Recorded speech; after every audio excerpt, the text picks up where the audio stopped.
नमस्कार सुप्रभात मु सुश्री लक्ष्मीप्रिया नायक बलराम राय आदर्श उच्च विद्यालय नवम श्रेणी छात्री अटे। मु आज विकसित भारत विषय कहवाक जाऊँगी। भारत एक प्राचीन और संस्कृतिमय देश। यार ऐतिह्य अतुट और गौरवमय। आज भारत विकास और उन्नतिर एक नूतन दिगरे अग्रसर। प्रधानमंत्री श्री नरेंद्र मोदी नेतृत्व में विकसित भारत 2047 दृष्टिकोण में रखा।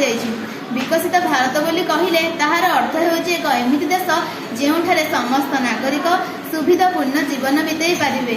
शिक्षा स्वास्थ्य रोजगार आवास और परिवहन जो कौन अभाव नथिबो।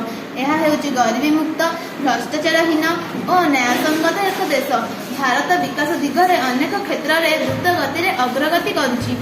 Awas Yojana digital Bharat make in India startup Bharat और स्वच्छ भारत भली कार्यक्रम द्वारा देशर जनसाधारण जीवनमान उन्नत। विज्ञान और प्रजुति भारत अनेक सामर्थ्य देखाई। चंद्रयान गगनयान भली अभियान यार प्रमाण। युवपीढ़ी एवं शिक्षा और नूतन चिंताधारार अग्रगामी। विकसित भारत निर्माण पर आम समस्त दायित्व अतुट और सचेतन होगा दरकार।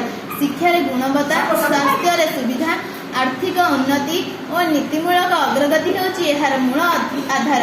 उपसंहार विकसित भारत केवल एक स्वप्न नुहे, यह एक लक्ष्य जहाँपाई आम एकाठी काम करने दरकार। यापाई देशर प्रत्येक नागरिक सचेतन और सक्रिय भागीदारी आवश्यक। नमस्कार।